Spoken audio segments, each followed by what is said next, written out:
Amén. Le voy a invitar a que abra su Biblia en la carta a los Romanos, al capítulo 6.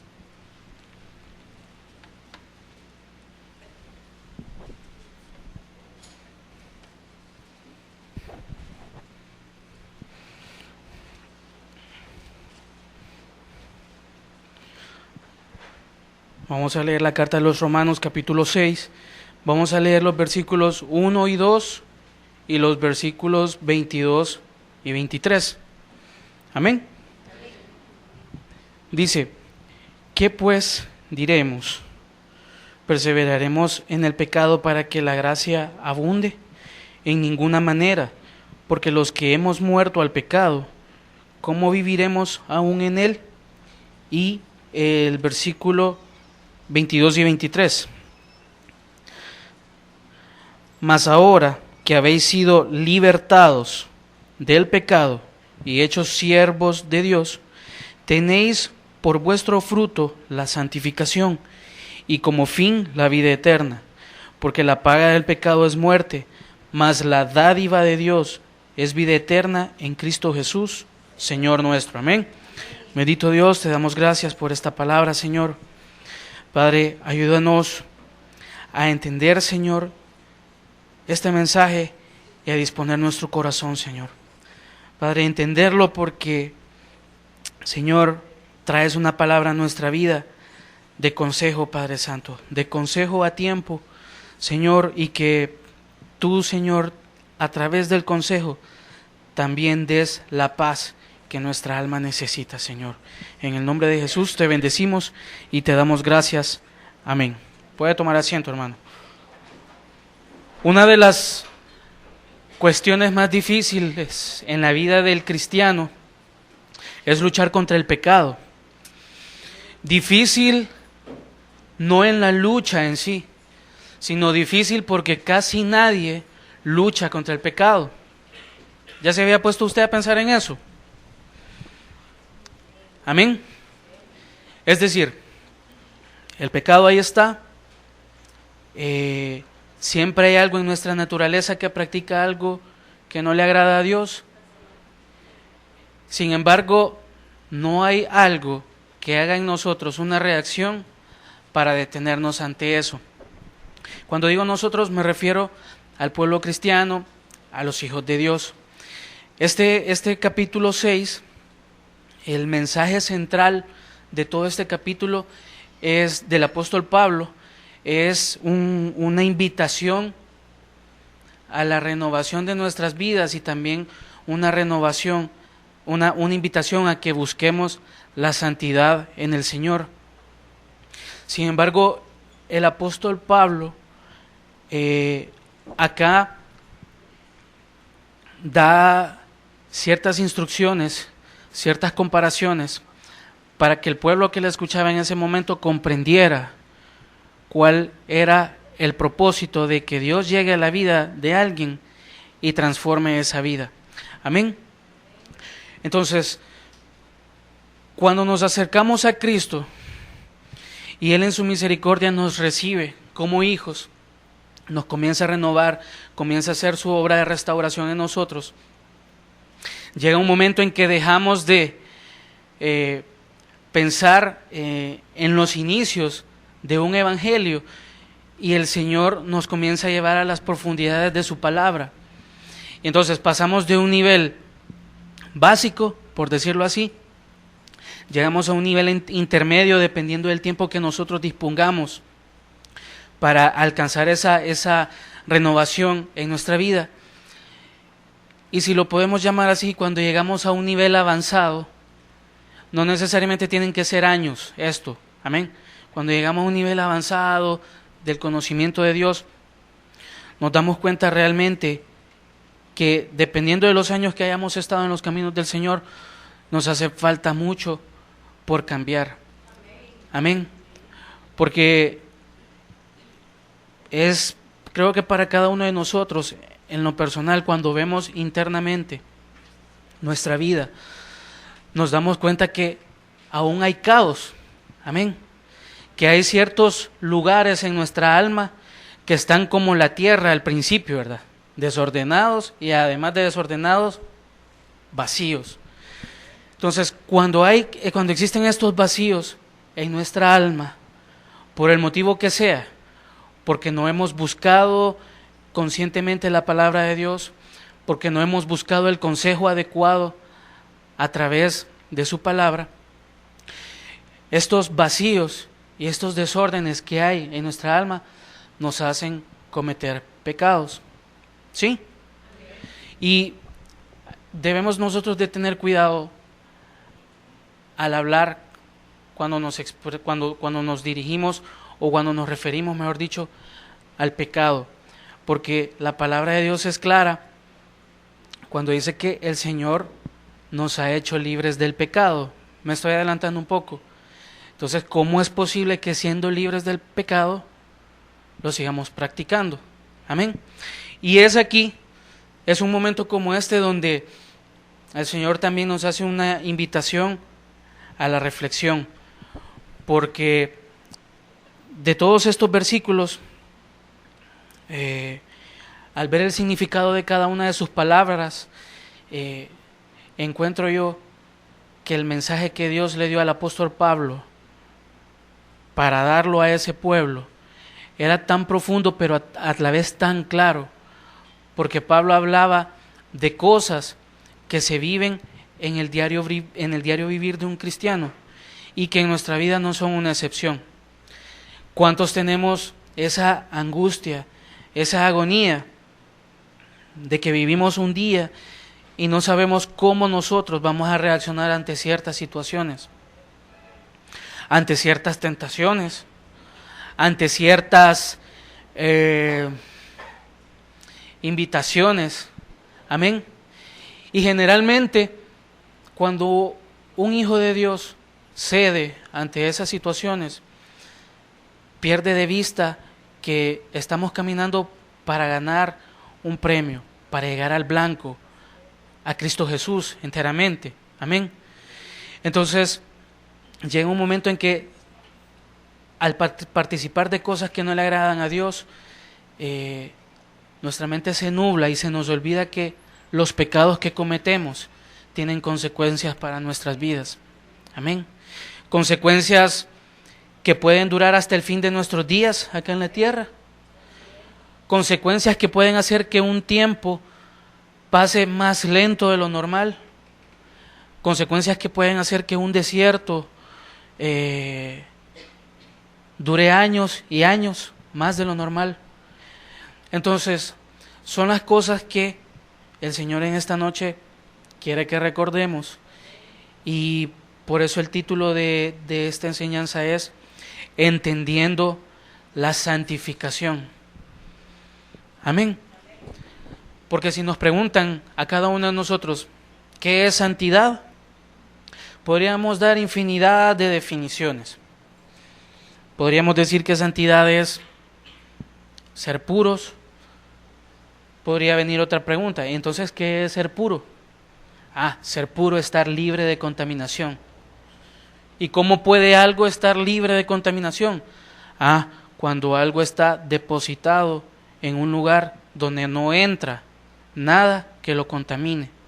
Entonces, podemos, como le digo, sacar varias definiciones en esta noche de qué es santidad. Pero entonces, ya entrando en el mensaje,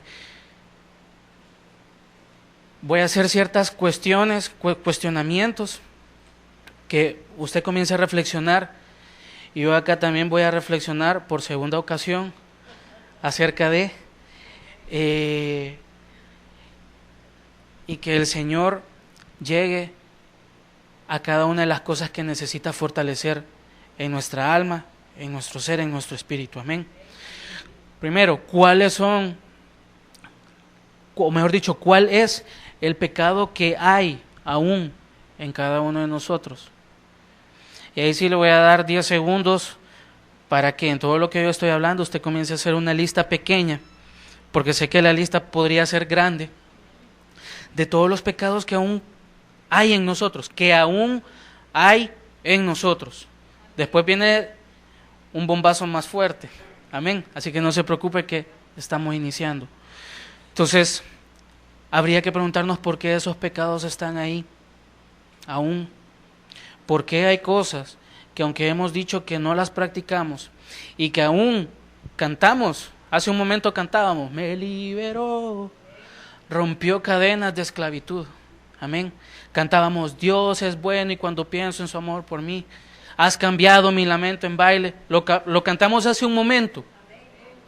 Pero ahí es cuando entra ese pequeño impasse, ese pequeño contraste entre las cosas que decimos y las cosas que realmente practicamos delante del Señor. Porque aquí hay una cuestión muy importante que debemos tomar en cuenta, y es un punto que habla de una moralidad espiritual, que más adelante lo vamos a ver, no sé por qué me estoy adelantando, pero esa moralidad espiritual, si se le puede llamar así, cuando nosotros decimos, confesamos algo, pero con nuestras obras delante de Dios, no estamos demostrando lo que nosotros confesamos, lo que nosotros enseñamos a otros. Amén. Así que, ¿cuál es el pecado que hay aún en nosotros? Primera pregunta para reflexionar. La segunda pregunta, ¿qué nos hace pecar? ¿Sí? Y aquí dentro de ese ¿qué? Caben varias cosas. Pueden ser actitudes, pueden ser emociones, pueden ser pensamientos, pueden ser cosas que nuestro ser carnal busca. Amén. El hecho de estar viviendo una doble vida, ¿sí? Que generalmente, y en la iglesia, y entre hermanos, no se nos nota, ¿verdad? Porque entre hermanos y en la iglesia es bien fácil disfrazarse. Y aún afuera, con los que no conocen a Dios, es bien fácil tener un testimonio impecable delante de ellos. Pero cuando estamos en intimidad con Dios, no en esa intimidad donde buscamos a Dios para exponerle nuestras necesidades, para exponerle nuestra sed de Él, sino esa intimidad cuando de verdad delante de Él desnudamos nuestra alma. Y esa intimidad nos hace a nosotros realmente ver, permítame ocupar esta palabra, la suciedad que hay en nuestro interior. ¿Sí? Porque muchas veces es inevitable que la cantidad de cosas a las que nosotros nos sometemos en el día, en la vida, nos hacen dejar ese momento o esas cosas a un lado y dejar de reflexionar también no solo que nosotros tenemos necesidades de cualquier otro tipo, sino que también tenemos una necesidad de presentarnos constantemente delante de Dios y exponerle cómo está nuestra situación. Amén. ¿Quién nos hace pecar? Otro punto. Porque hay una separación entre cosa y hay otra, y hay una cuestión de personas. ¿Sí?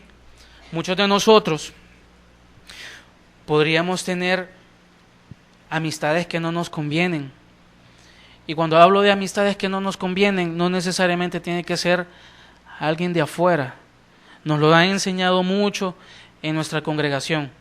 Muchos siervos de Dios nos han dado el mismo consejo. Es decir, aún dentro de una congregación, entre el pueblo cristiano, pueden haber amistades que no nos convienen. ¿Sí? Pueden hacer amistades que pueden hacer que nuestra mente viaje a cosas que no son, y donde se desencadena y surge el misterio de la iniquidad. Esa cuestión de que es o no es, pero como mi mente es tan finita, yo interpreto las cosas equivocadamente. Amén. O pueden haber personas que de las cosas que comprendemos de la palabra, pudieran haber personas, pueblo cristiano, hijos de Dios, que en algún momento, por querernos ayudar con un consejo, nos pueden llevar a la destrucción. ¿Sí? Amén. Otra pregunta. Ya al tener cuál es el pecado que hay aún en nosotros, después de tener qué nos hace pecar, y después de preguntarnos quién nos hace pecar, Ahora viene otra pregunta más difícil. Porque si este pasaje habla de que hoy somos hijos de Dios, que somos renovados, que somos santificados, que al final nos dice que la paga del pecado es muerte, entonces si tenemos todo ese conocimiento, la pregunta es, ¿por qué pecamos? ¿Será que nuestra fe no está realmente cimentada en la roca? ¿Será que nuestro anhelo o el anhelo que hay en nuestro corazón está un poco tergiversado y no busca realmente las cosas celestiales con un propósito puro y santo, sino que busca las cosas celestiales con un sentir carnal y terrenal, para buscar un favor acá en la tierra, para tener algún beneficio que alguien o algo podría darnos y no depender de la gracia y de la misericordia de Dios? Amén. ¿Cómo es nuestra vida delante de Dios? Ese es el punto al final de todas estas preguntas. ¿Cómo es nuestra vida delante de Dios? Usted puede estar seguro que si en este momento presenta su vida delante de Dios, esa vida, no conteste, pero esa vida que usted presente le llegará a ser agradable a Dios. Porque podemos decir, tenemos el conocimiento de que podemos acercarnos confiadamente a la presencia de Dios, porque tenemos el conocimiento también de que su palabra dice que Él es fiel y justo para perdonar nuestros pecados. Y toda esa palabra es verdad, pero no hay que utilizarla a conveniencia. Ese es el punto. O sea, la palabra en ningún momento se contradice.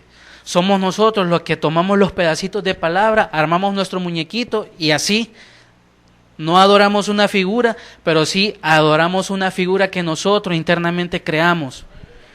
Un muñequito con las mejores partes, un muñequito con promesas, un muñequito con yo te voy a proteger todo el tiempo, un muñequito con mi diestra de justicia te va a proteger. Pero ese muñequito está un poco incompleto, porque si lo vemos así jurídicamente, en un ámbito humano, nosotros como humanos tenemos derechos y tenemos también obligaciones, ¿sí?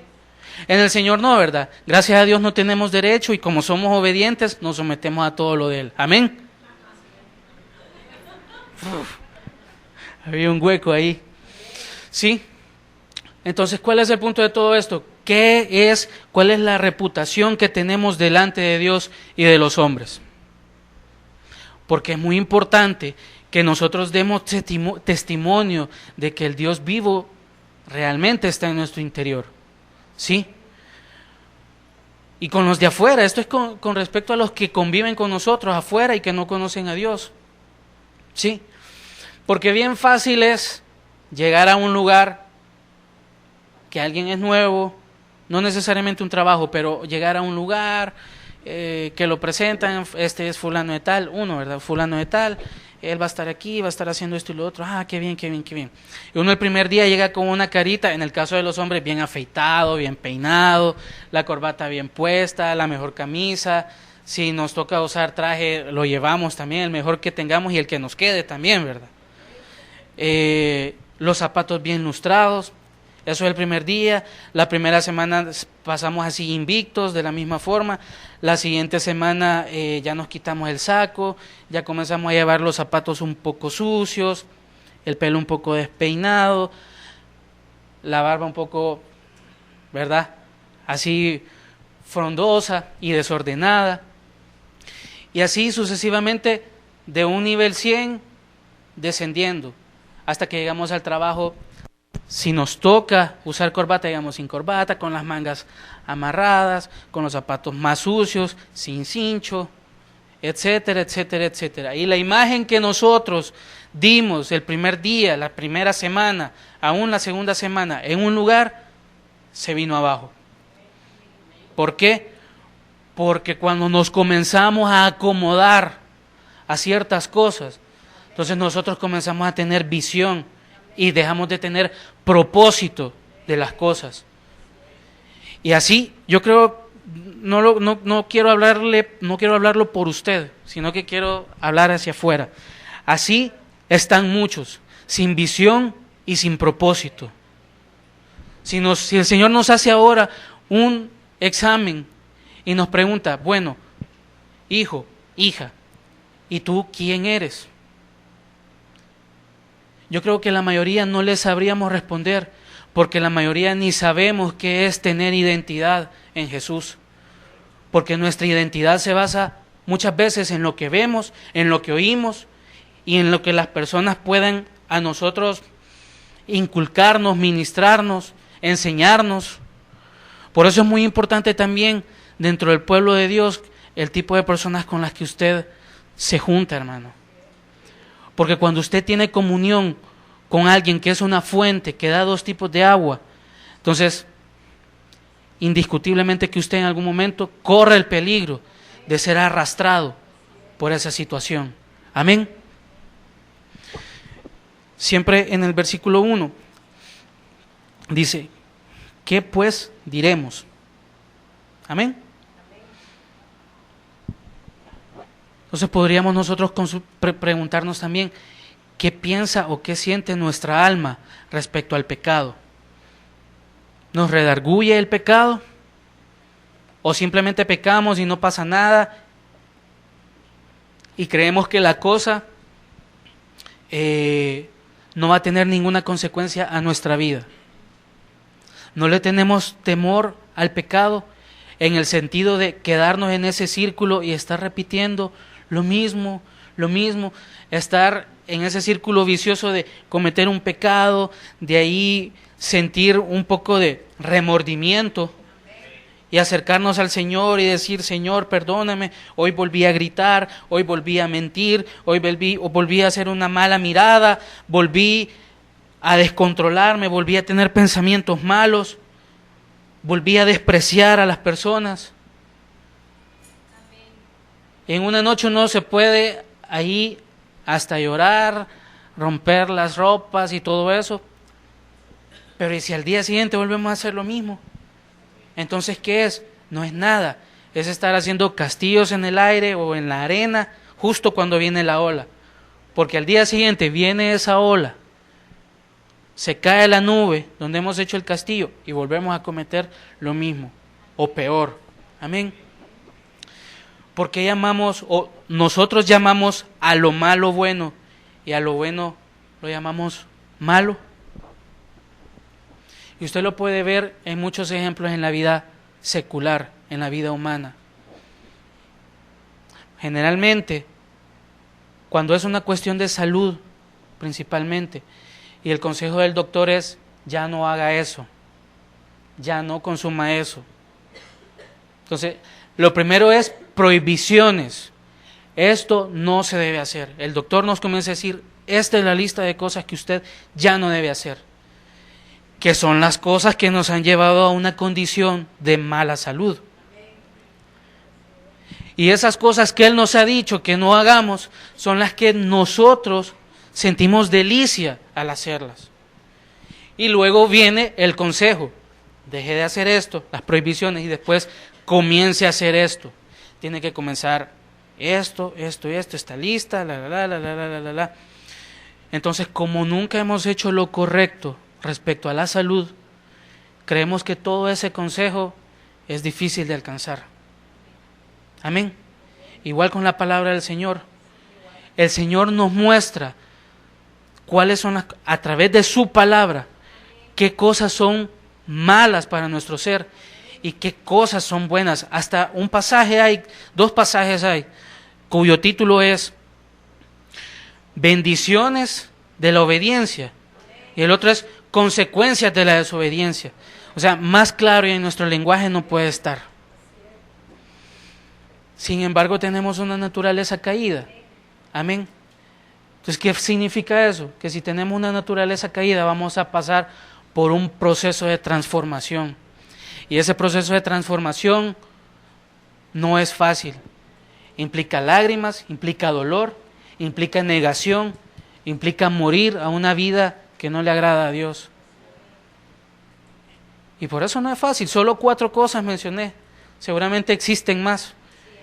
Y lo más probable es que en su servidor ni la primera se ha hecho. Pero bueno, algún día, ¿verdad? Creemos que los pecados que cometemos no tendrán consecuencias. Y generalmente nos acomodamos a esa realidad que es falsa. ¿Sí? Porque humanamente usted puede estar viviendo desordenadamente. En el momento no pasa nada. Usted puede ser una pared con una filtración. Que usted no la ve, no la siente. Lo único que siente es cuando esa pared ha sido, o mejor dicho, lo único que usted ve es cuando esa pared ha sido derribada por una filtración, por una gota que estaba ahí. Pecado, pecado, pecado, todos los días, a cada momento, sin reflexión, sin hacer nada por detenerse. Pequeñas gotitas. Y un momento la pared cae. Que el Señor nos guarde y que el Señor nos enseñe sabiduría con esto. Amén.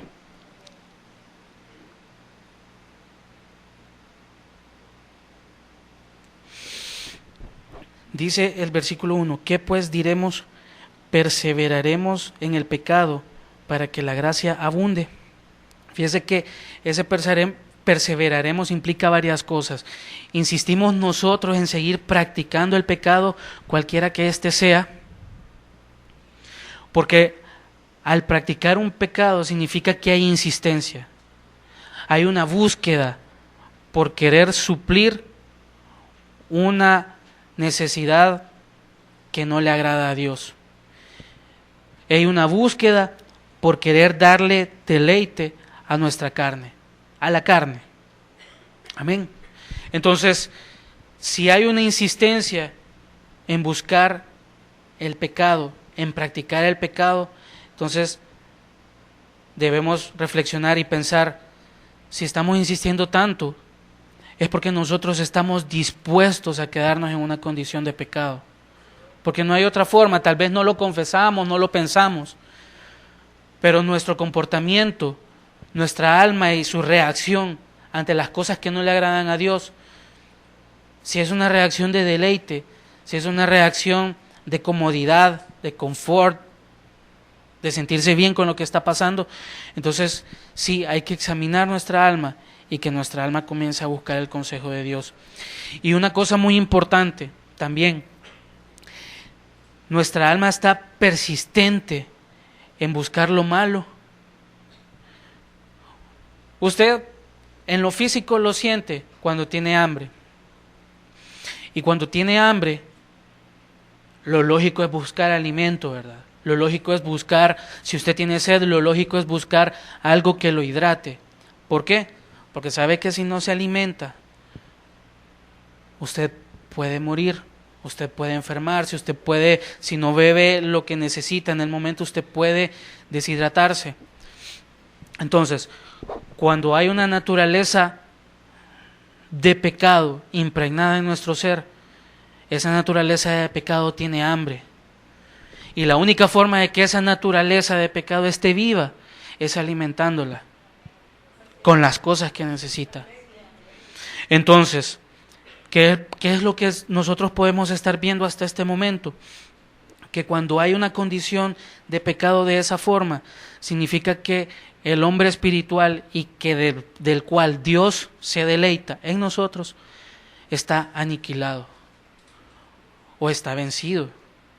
No porque Dios lo haya permitido, no porque el Espíritu Santo no haya puesto advertencias en la vida de alguien, sino porque fue más fuerte el deseo de querer llenar aquello que no le agrada a Dios. ¿Y qué es el pecado? Bueno, si vemos el significado de pecado en este versículo, cuando dice perseveraremos en el pecado, ahí nos dice que cuando estamos en pecado seguimos errando al blanco que es Cristo y no participamos del premio supremo de su salvación y de su gracia. Amén.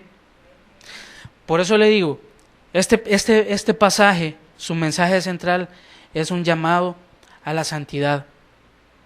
Y al final de los versículos, en el versículo 22, hay una palabra que nos da aliento de cómo lograr y qué es lo que alcanzamos cuando nosotros nos sometemos a Dios. Y aún el versículo 23 yo creo que nos deja más claro, ¿verdad? Que porque la paga del pecado es muerte. Amén.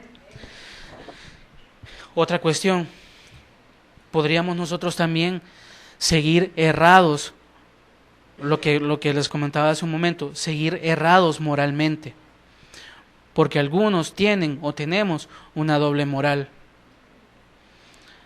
Algunos confesamos cosas y decimos cosas, y esa doble moral se puede dar en dos vías, de que nosotros realmente escondamos lo que realmente somos, y eso es más serio, porque quien conoce eso directamente es el Señor. Y la otra es que sirvamos de estorbo y que las cosas que decimos, que confesamos, que esto y lo otro, no tengan congruencia con nuestros actos, no tengan congruencia con lo que hablamos. No puedo estar yo en un trabajo, por ejemplo, hablando de que Dios da la libertad y da la victoria, y a los 5 minutos estarme quejando porque las cosas no salen, que qué barbaridad, que esto y lo otro, que tanto estorbo. No se puede, porque entonces estamos sirviendo de estorbo para que quizás alguien en ese lugar pueda llegar a los caminos del Señor. Porque imagínense qué testimonio podemos dar si en algún momento queremos hablar de la palabra. ¿Y cuántos tienen ese freno en sus trabajos? ¿Usted ya se ha puesto a pensar en eso? ¿Cuántos tenemos un freno en el trabajo para hablar de la palabra del Señor? Porque nosotros, siendo ovejas, por misericordia de Dios, nos metemos donde está el ganado, donde están los lobos. Nos gusta estar entre los cerdos y convivir con la suciedad de ellos.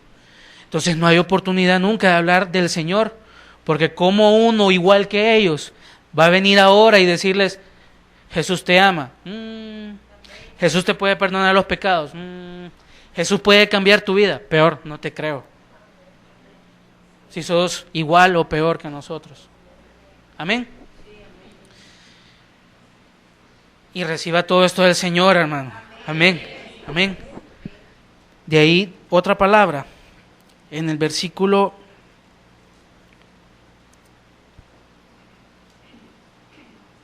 1 siempre, cuando dice perseveraremos en el pecado para que la gracia. Y esa palabra implica muchas cosas. Lo primero que debemos pensar: ¿creemos que nuestra vida es grata delante de Dios? Ante Dios nuestra vida es grata. Grato es algo de lo cual alguien puede estar delante. Y para mí una persona es grata porque cuando la veo, siento deleite, me alegro. Cuando veo a X persona, este es un ejemplo, cuando veo a X persona, conozco el tipo de persona que es, el testimonio que tiene, conozco su caminar, su proceder, conozco que es de palabras prudentes, conozco que es de pensamiento sabio. Entonces, esas son cualidades humanas. Imagínense si nos presentamos delante de Dios con cualidades, entre comillas, espirituales, que no le agradan a Él, porque llegamos ante su presencia y le queremos ofrecer un fuego extraño con nuestra alabanza, porque llegamos ante su presencia, queremos buscar de Él, pero la palabra no nos agrada, porque simplemente lo que queremos buscar es el deleite de nuestra carne sin querer pagar un precio. Usted sabe que si busca a Dios, las añadiduras de esa búsqueda van a venir a su vida. Usted sabe que si busca a Dios y en algún momento hay una necesidad, Dios va a ser propicio para suplirla. Pero cuando hay una búsqueda real, de corazón sincero, no como muchos hacíamos antes, ¿verdad? Que había en épocas en que creíamos nosotros, ¿verdad?, que descendía la presencia de Dios. La presencia de Dios desciende cuando hay un corazón dispuesto. Pero nosotros le ponemos épocas, ¿verdad?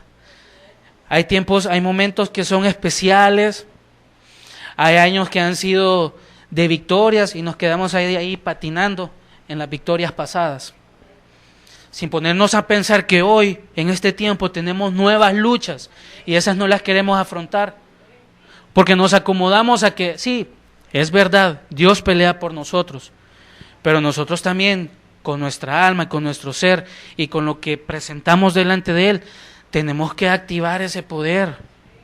No podemos estar vegetando espiritualmente. Tenemos que tener una verdadera convicción y una verdadera búsqueda del Señor. Otra cosa, gracia. Muchos podemos confundirnos y creer que Dios aprueba nuestra vida cuando cometemos pecado. Por lo mismo, porque estamos viviendo en un tiempo de gracia. ¿Sí? Y porque creemos que el martillazo, que la vara, como no viene en el momento, creemos que vamos a ser infalibles. Y hermano, ningún humano, ningún hijo de Dios que comete pecado es infalible. Ninguno. Mire, podemos creer que hacemos las cosas bien y podemos creer que en algún momento estamos agradando a Dios, quizás porque pensamos que le servimos a Él en una congregación, porque creemos que nos sometemos a las autoridades y eso basta, porque creemos que hacemos las cosas como nos las han dicho y que ya tenemos ganado el favor de Dios. ¿Y por qué pasa todo eso? Porque no tenemos el marco completo de la palabra del Señor. Volvemos al mismo ejemplo de antes. Lo que tenemos adentro de nosotros como palabra es un muñequito que se arma a conveniencia. Eso es lo que muchos, y hoy por la tarde me estaba dando cuenta, que quizás en algunos momentos eso es lo que algunos hemos vivido y hemos creído que es verdadero cristianismo.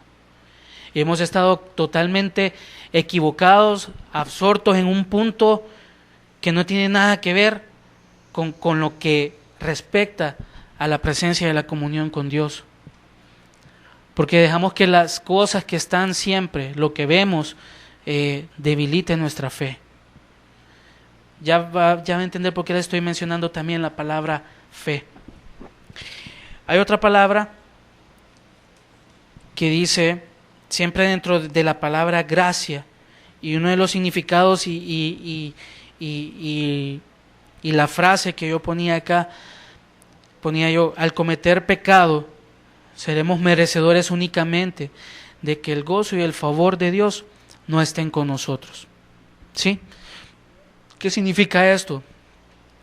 Mire, usted y yo podemos comenzar a hacer cosas que a Dios no le agradan y sin embargo seguir sintiendo, creemos nosotros que seguimos sintiendo la presencia de Dios. Creemos nosotros que aún en pecado, ese quebrantamiento que tenemos en la alabanza es todavía tener comunión con Dios. Podríamos creer que la exhortación de la palabra llega a nuestra vida y que estamos en comunión con Dios.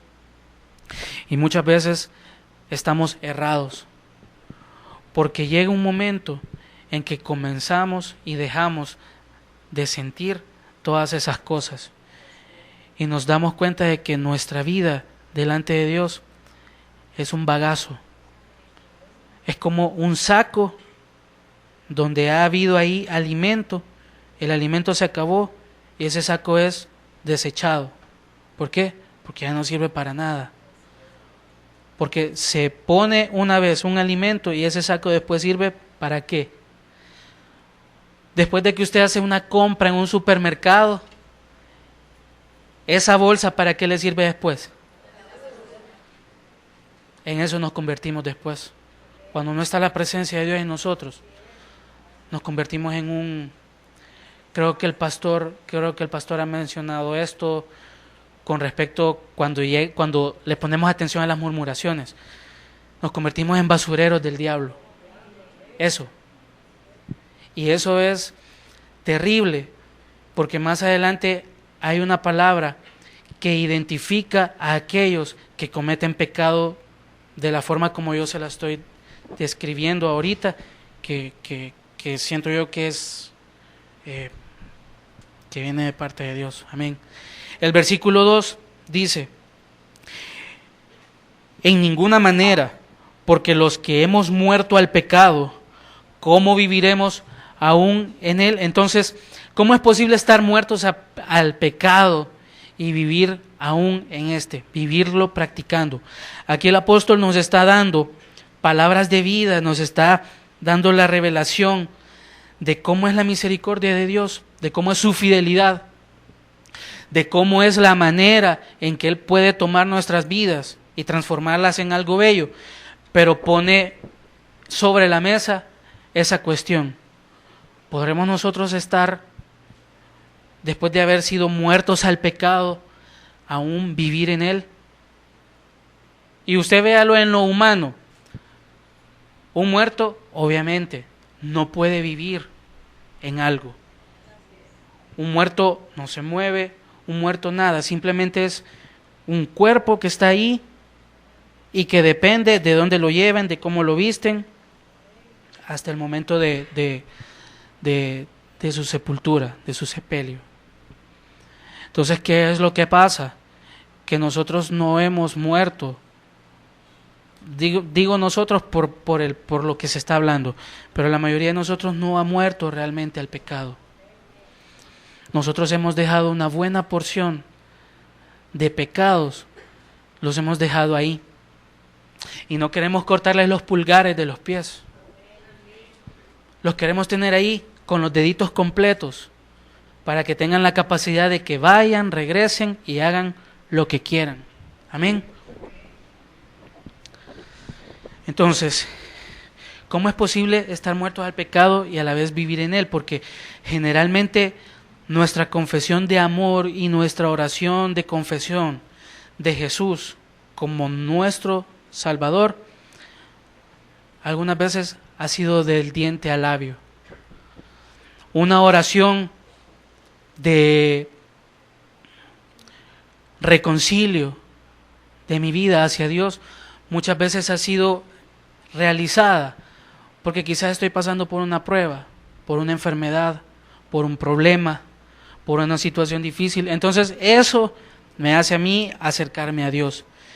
Dios es misericordioso, ocupa medios para resolver esa situación, utiliza cuerdas de amor para atraerme a su presencia, pero es una cuestión muy cierta acá. Si el Señor es nuestro pastor, significa que somos ovejas. Amén. Porque si nos referimos al Señor, eso es lo que nosotros somos, ovejas. Entonces, ¿en qué momento nos crece la barba, nos crecen los cuernitos? ¿Y en qué momento nuestras patitas se nos fortalecen y nos alejamos? Y dejamos de ser ovejitas y nos convertimos en cabras. Amén.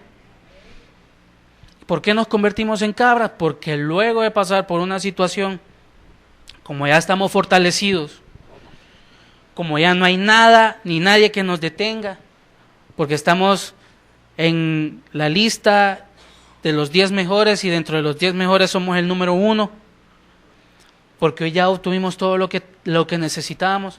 Entonces venimos nosotros y queremos tomar un pequeño descanso. Queremos dejar de estar en la presencia de Dios y queremos acercarnos un poquito y sentir las flamas de ya sabe qué. Amén. Entonces, eso es muy peligroso porque no podemos estar jugando y no podemos estarle sirviendo a dos señores.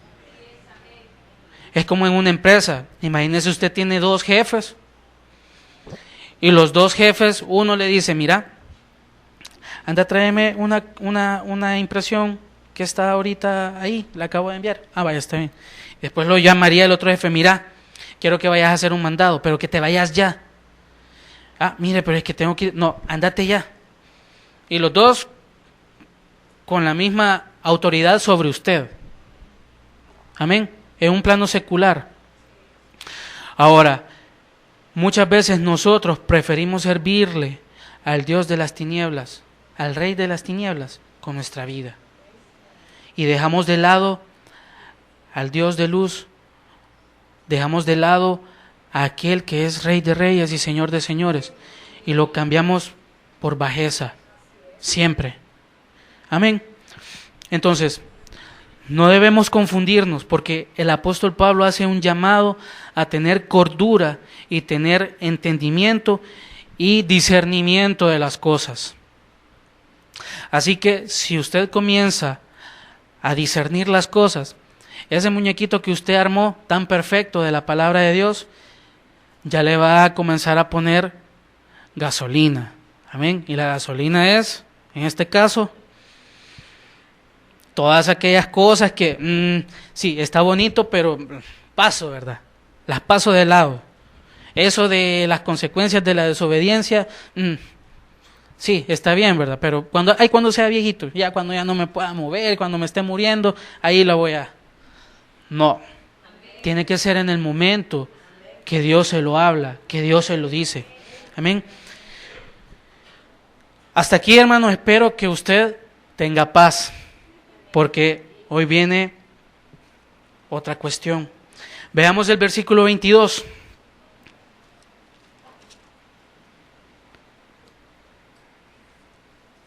Dice el versículo 22, mas ahora que habéis sido libertados del pecado y hechos siervos de Dios, imagínense qué misericordia, tenéis por vuestro fruto la santificación y como fin la vida eterna.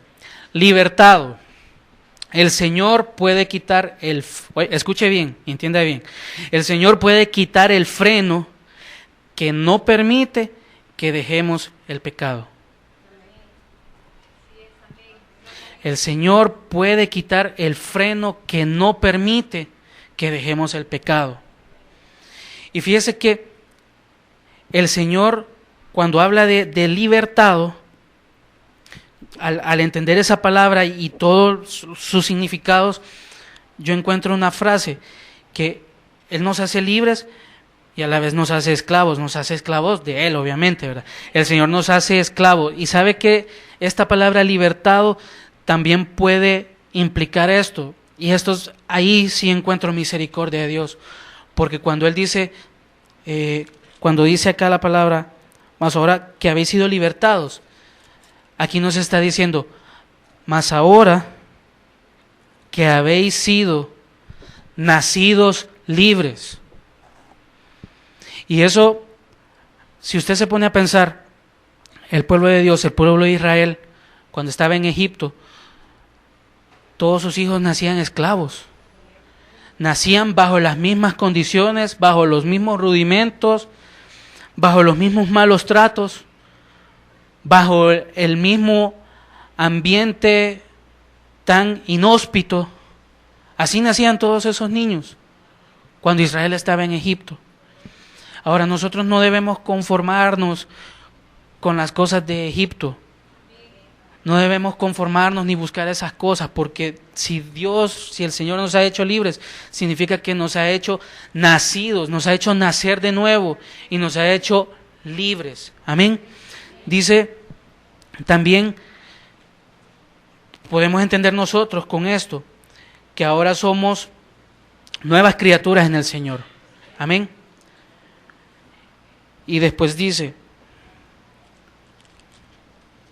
mas ahora que habéis sido libertados del pecado y hechos siervos de Dios, tenéis por vuestro fruto la santificación y como fin la vida eterna.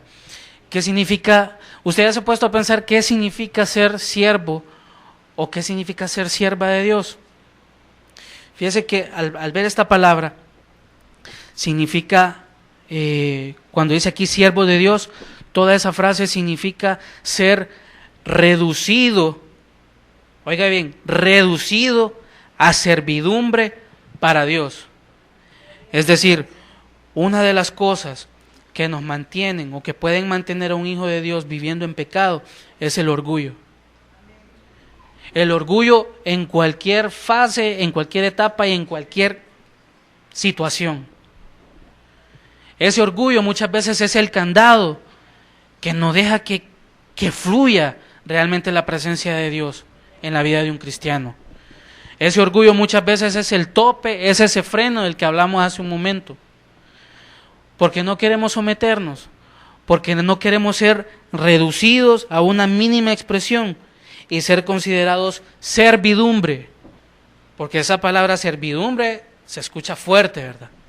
Más para aquellos que nos creemos, tenemos un concepto demasiado alto de nosotros. Y cuando hablo de que tenemos un concepto demasiado alto, no me estoy refiriendo a aquel que se ve altivo, a aquel que se ve así, orgulloso, infuloso. No, me estoy refiriendo a aquel que su interior no se somete, que su interior hace las cosas a su manera. Aquel que hace las cosas, las hago porque me las han mandado, no porque las quiera hacer. Amén. Entonces, ¿qué obtenemos al ser siervos o siervas de Dios? Bueno, fíjese bien, obtenemos el beneficio de la santificación. Es decir, cuando dice acá la palabra, tenéis por vuestro fruto la santificación. Es decir, tenéis por vuestro beneficio. Es decir, la santificación, si usted la busca, eso se va a convertir para usted, de parte de Dios, en un beneficio. Un beneficio que va a llevar su vida de victoria en victoria. ¿Qué es la santificación? La santificación es un estado, en los hijos de Dios, un estado de pureza. Amén. ¿Y cuál es el premio de esa santificación, de obtener ese beneficio? Se obtendrá la vida eterna. El versículo 23 dice, porque la paga del pecado es muerte, mas la dádiva de Dios es vida eterna en Cristo Jesús, Señor nuestro. Fíjese, yo quiero que preste atención en esto, porque encuentro dos frases acá, una referida al pecado y una referida a Dios, es decir, el diablo y Dios, ¿verdad? Dice, porque la paga del pecado. Fíjese que esa palabra paga en este versículo y en esta aplicación representa una ración para un soldado. Y si lo queremos ver así, dice, lo podríamos decir, porque la ración para un soldado del pecado, amén. Entonces, aquí es lo que yo le comenté hace un momento. Cuando un hijo de Dios comienza a desviarse del camino y comienza a actuar así, como todas las cosas que hemos mencionado, se convierte en un servidor de Satanás. Y eso es el peligro que yo creo que Dios nos advierte en esta noche. Yo creo que también es tiempo de que nosotros no solo comencemos a buscar la santidad, hermanos, sino que también comencemos a comprender qué implica la santidad para un hijo de Dios. Porque es muy importante que usted no se conforme solo con una palabra de bendición y de promesas, sino que usted sea inteligente, que sea sabio y que pueda también darse cuenta de que el Señor lo quiere a usted siempre. Él lo quiere a usted a su lado. Amén. Y la otra palabra que yo quería que usted tomara mucha atención es dádiva.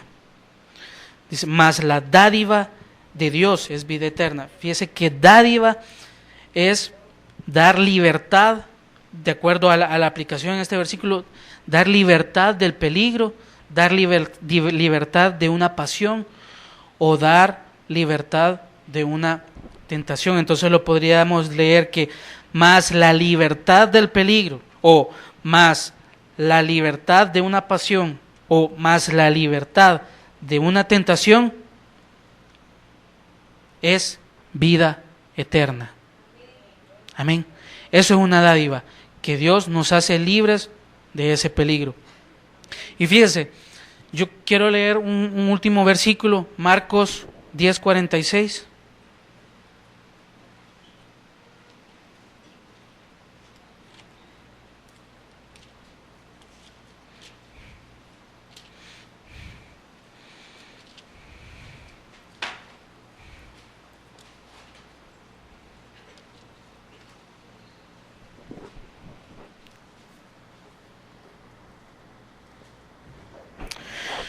Bueno, Marcos 10:46, voy a leer todo el pasaje hasta el versículo 52. Dice, entonces vinieron a Jericó, y al salir de Jericó, él y sus discípulos, Jesús y sus discípulos, y una gran multitud, Bartimeo, el ciego, hijo de Timeo, estaba sentado junto al camino, mendigando. Y oyendo que era Jesús Nazareno, comenzó a dar voces y a decir, Jesús, hijo de David, ten misericordia de mí. Y muchos le reprendían para que callase, pero él clamaba mucho más, Hijo de David, ten misericordia de mí. Entonces Jesús, deteniéndose, mandó llamarle, y llamaron al ciego, diciéndole, ten confianza, levántate, te llama. Él entonces, arrojando su capa, se levantó y vino a Jesús. Respondiendo Jesús le dijo, ¿qué quieres que te haga? Y el ciego le dijo, Maestro, que recobre la vista. Jesús le dijo, vete, tu fe te ha salvado. Y enseguida recobró la vista y seguía a Jesús en el camino. Si existiera en nosotros una actitud como la de Bartimeo, al escuchar que Jesús iba pasando por la ciudad, yo creo que nuestra vida tomará un rumbo más interesante, fíjese. Nuestra vida sería interesante y nosotros seríamos interesantes delante de Dios. Porque imagínese, este ciego quería recuperar o quería tener la vista. Amén. Este ciego pasó no sé cuánto tiempo dependiendo de algo. Cuando Jesús llegó a su vida ya no quería estar dependiendo de algo ni de nadie. En el sentido de no ser una carga, imagino yo. Entonces, cuando ve la oportunidad, cuando escucha la oportunidad, mejor dicho, Jesús pasa y Jesús le concede su petición.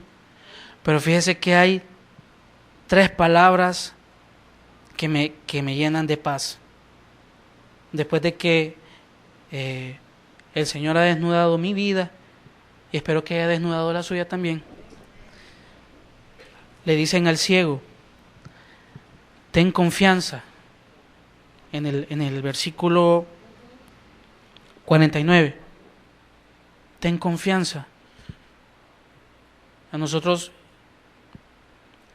podríamos hoy decir, después de haber escuchado todo lo del pecado, después de haber escuchado la libertad que Dios nos puede dar, entonces podríamos decir que el Señor nos diga, ten confianza, que el Señor te perdonará. También nos podría decir, levántate de esa condición y obedece al llamado del Señor. Amén. Que el Señor haya sido propicio a nuestras vidas y que tomemos en cuenta el consejo. Yo, en lo personal, creo que en cada predicación que sea en este lugar, es un consejo que trae un nuevo respirar a nuestras vidas. Ese aire y ese aroma del Señor, esa presencia que nos da paz y ese consejo que nos enseña sabiduría. Amén. Señor, te damos gracias en esta noche. Padre, porque, Señor, reconocemos nuestra condición, Padre. Padre, una condición de imperfección. Padre, quizás nos hemos, Señor, separado de tus caminos.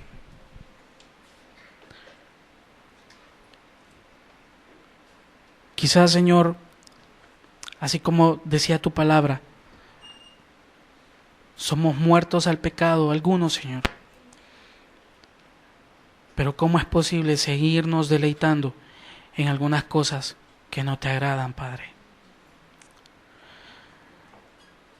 Señor, ¿cómo es posible que te cantemos, Padre? Que tú nos has hecho libres, que tú eres bueno, que nos has liberado. Señor, y hemos caído en esa ceguera, Padre, de estar viviendo una simple emoción humana, Señor. Padre, aquí está mi vida, Señor, y aquí están nuestras vidas.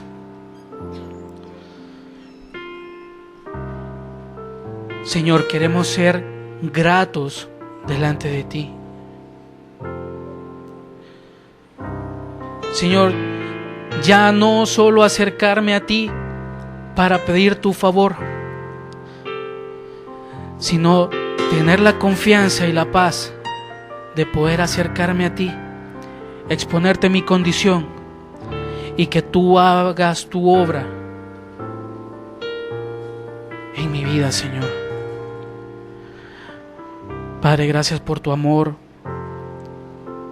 Señor, porque cómo comprender las profundidades de tu palabra, que aún en esta condición, Señor, podemos llegar delante de ti con corazones contritos y humillados, Señor, y poder pedirte perdón, Señor.